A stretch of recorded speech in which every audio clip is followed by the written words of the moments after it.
all are doing well. Welcome to drboycetv.com, the home for intelligent Black people. And as you all know, for the last 6 weeks, we have been in intense study. We have been studying this very important phenomenon called Black love. We've been studying Black relationships. We've been studying Black marriage. We've been studying Black family because these are the things you should have learned in school, but instead they spend time teaching you a bunch of crap that you probably don't even use every day. But you're going to have to know how to manage relationships, and that's why we believe that's an important skill. So today I'd like to introduce you to James and Alicia Pierce. Now, I already like that name Alicia because my wife's name's Alicia. So me and James already have that in common. We both have an Alicia that we love, and that's them. So I like you already, brother. And they are out of San Antonio, Texas. And I'd like to, without further ado, ask James and Alicia, how you doing today? Good. How's it going? Doing great. How are you? Doing extremely well, extremely well. So let's just start. Let's just start from the beginning. So what's the scope of the relation? Now, I had said married 30 years, but actually it was a little bit different from that. So you said, well, you were together for 30 years and married 23. Is that correct? Yes. Okay. Yes. And oh, please go ahead. We like we were talking earlier. We attempted to get married a couple times, and then somebody's mom, or my mom or her mom, had something to do with it, and kind of threw monkey wrenches in the game plan. So we kind of backed off of it, and then finally we went ahead and did it. Okay, so let's start there then. I'll start with you, Alicia, ladies first, and then James, I'd like to get your take. I find that with interesting stories like that, there's always different perspectives on it. So I like to hear the same story twice. So, Alicia, why? So what happened that kept y'all? Because 7 years, you all did 7 years as a couple, which that right there, I mean, to me, that's pretty rare right there. A lot of couples don't last that long. So you did 7 years as a couple, and you wanted to get married, and somebody threw a monkey wrench in the process. Tell us about that. Well, actually, yeah, we did. We dated 7 years, but 5 years into the relationship is when we actually started talking about getting married. Before that, when we talked about marriage, it was always in a hypothetical kind of sense. We never said, "Oh, when you and I get married." It was always, "Oh, when I get married," or he would say, "When I get married." We never talked about marrying each other until five years. Really? So, and then when it came down to it, everybody wanted to put their 2 cents in about where we were going to get married and how we were going to get married and all. And it was so stressful and frustrating that we just said, you know what, we're going to wait. We're going to postpone this. And then I think it was another 2 years. And James just came over to the house and said, "This is when we're going to get married." He didn't ask me. We didn't discuss this prior to anything. He just came over to my mom's house when I was visiting, and he said, "This is the date. Get it together." And I'm like, "What?" Right, So I'm thinking, okay, I got, woman. yeah. We about to do this. Yeah. So I'm thinking, I got a whole year to plan. He said, "No, this year." So he only gave me I think it was 2.5 months to throw a wedding together. So it didn't give people a whole lot of time to put in their 2 cents or whatever, but it did put a lot of stress on me because I ended up doing a lot of it's all right. I ended up doing a lot of the work, and I want to say I think I got 2.5 hours of sleep the night before the wedding. That's all I got. I didn't have on any makeup, anything, and for some strange reason, I looked radiant. Okay, So, go with the radiant self. Yeah. So let me ask. So James, Mr. Pierce, what were you feeling? It sounds like you were a man that was just determined. I thank God she said okay, because it seems like it could have got a little rough if she didn't. Yeah, that could have went bad real quick. It's just I was tired of not being married. I was tired of the situation, and I'm like, hey, let's just, we need to do this, and if we have to do it quickly, there's less time for somebody to have something to say to kind of throw us in a cross. And I'll be honest, it was my mom. She was like, oh, it's got to be in a church, and you guys got to go through this, that, and the other. And I'm like, I'm not trying to do all that.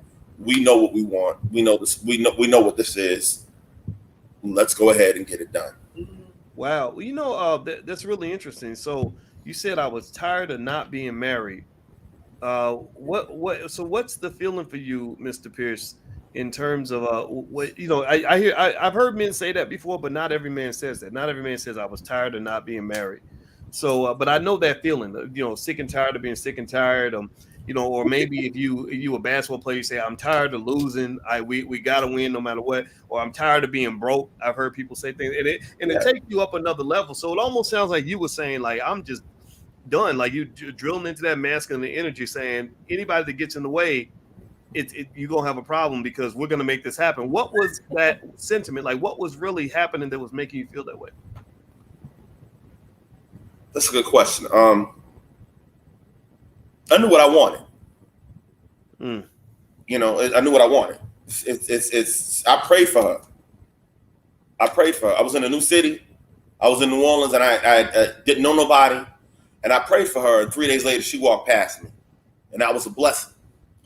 And everything about her, we're not saying that everything's, rainbows and gumdrops and stuff, but everything about her has been just nothing but adding on to my life and the things that I was trying to accomplish.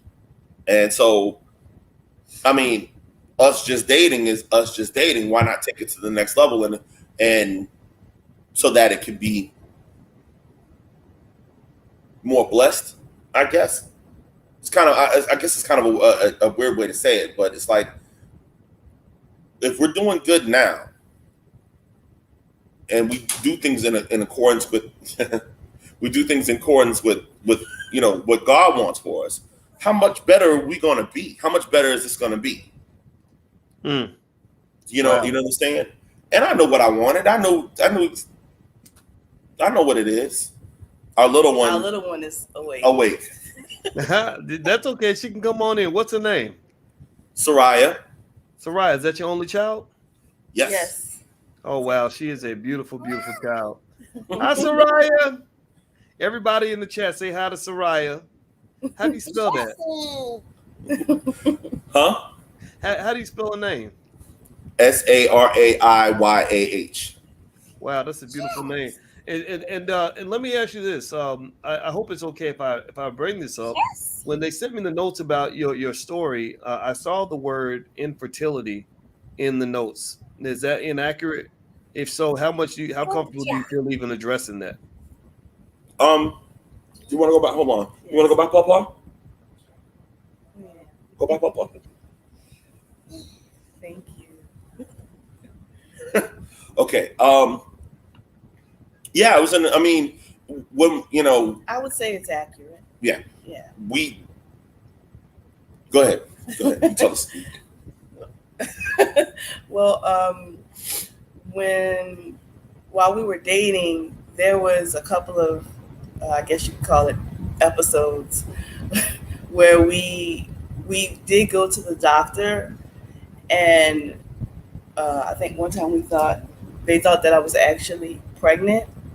We weren't really trying to have kids, but at the same time, we weren't doing anything to stop them from coming.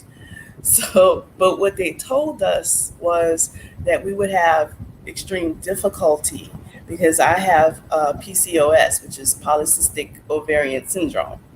And so that makes it extremely difficult for you to conceive without medical intervention. And so they told us, I would have to have like in vitro fertilization or something like that, which we could not afford. So we were like, okay, well, if the babies come, they come. If they don't, they don't. And so we had already settled in our minds a long time ago that this was the case. And we had even talked about the names of children. We talked about what we would name our son. If we had a son, we talked about what we would name our daughter, the first two, if we had them. And so we held on to that. We never forgot that. And so we never did anything medically to produce a child, except for what we started working out again. Yeah, so we got on this workout kick. And so we were going to the gym every night. We sit in the gym every night, and we go about 12 o'clock when nobody's there. Yep, and that was the year we were going to do. We had planned on doing 5. Well, I had planned. I was going to do 5K runs, and I had already done 3 of them. So, okay. So I couldn't do the other 2 because found out how healthy I had gotten. So she found out she was allergic to soy. She cut that out of her diet, and we started getting into shape and everything else. And we were looking for new furniture.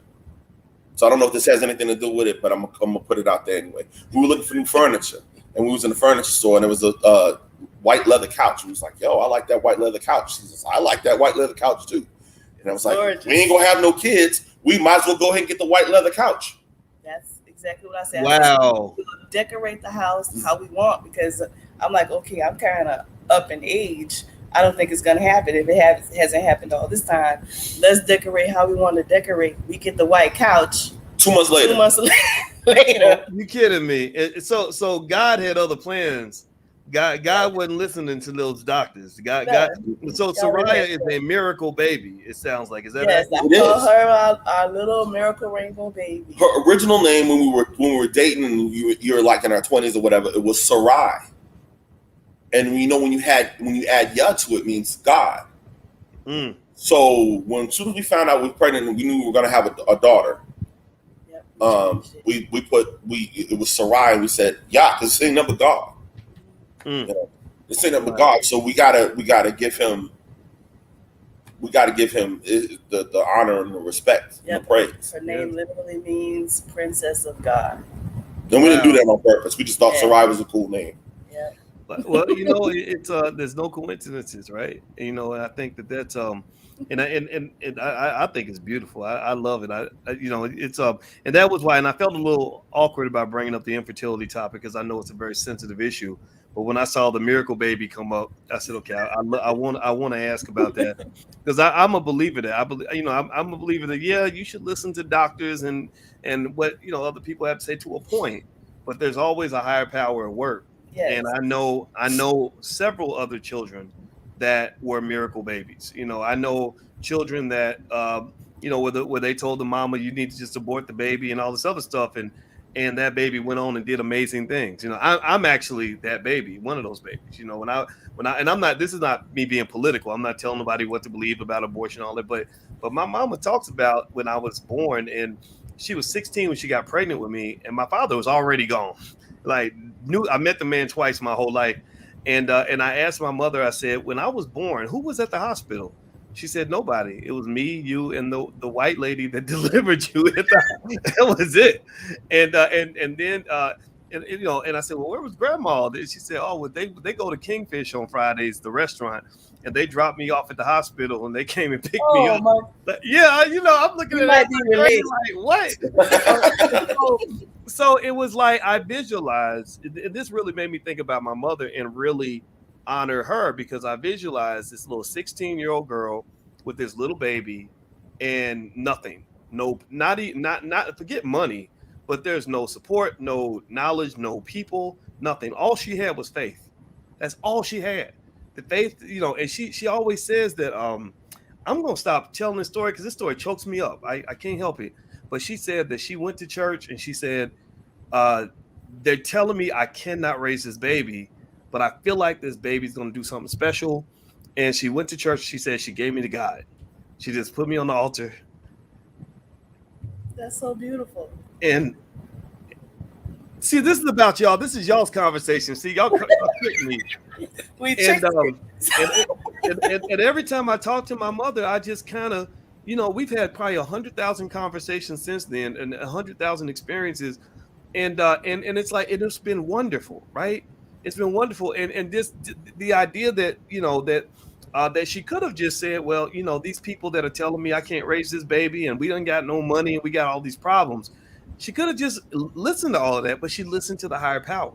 Right. So I really believe that there's just something there. There's something that vetoes all of this. Right. So let me stop talking. Forgive me. Y'all, please forgive me. I did not expect to even tell that story. And I don't know why it chokes me up, but it It's a does. God moment. It's a God moment. It is. It is. It is. So, okay. Now back to y'all. I'm going to stop now. Okay, boys. Deep breath. Let's focus. All right. So, everybody, if you just came in, I'm speaking with Mr. James and Mrs. Alicia Pierce. And they are actually in the new film called Till Death Do Us Part, directed by Tierra KJ Williams, where we feature 6 Black couples that have been married for long periods of time so that we can learn what that looks like. Hear real stories from real people. These are your master teachers. These are the people that can teach you the things that you need to know to be successful in life. You cannot build wealth without family. These people have created family and done it against all odds.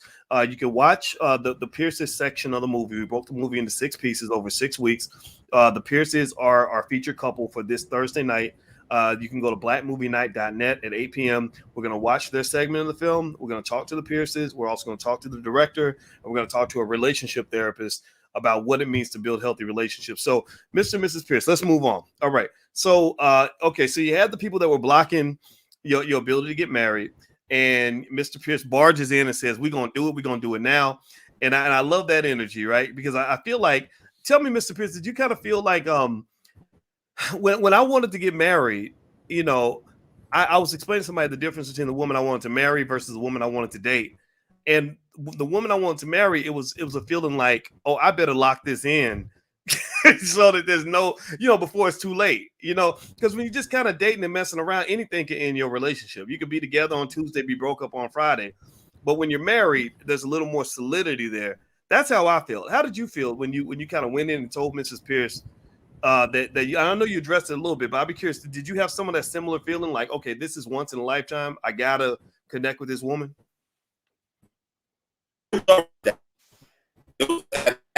Oh, already done at that point, because like I said, we had tried to. Mr. Pierce, you're going in and out a little bit. Okay. How's the Wi-Fi? Maybe we could try. Maybe we could try to shut off the video. Maybe that'll help with the Wi-Fi. I'm gonna see if I can turn the video off, and that might help with because we cannot hear you.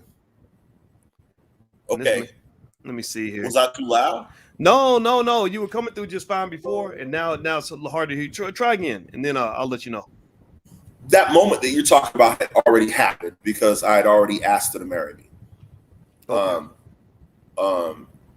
But it was a determination of let's get this portion of this taken care of, so that